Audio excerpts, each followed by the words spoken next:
During Hurricane Harvey, the Trumps took Air Force One to Texas to survey the damage the storm had created.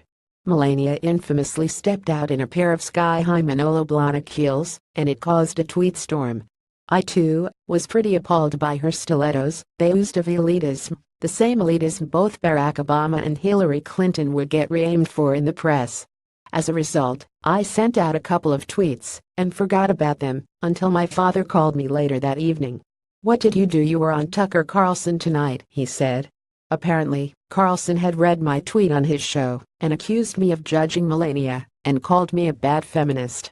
And his guest called me a harpy, which was amusing, considering they were discussing how wrong it was to attack women. But I actually agree with Carlson.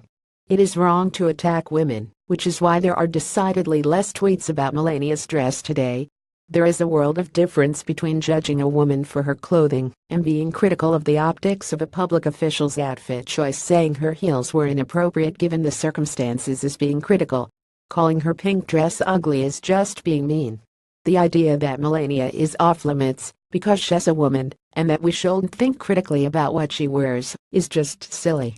She is the First Lady, and before her comments at the UN on Wednesday, the country hasn't heard a whole lot from her.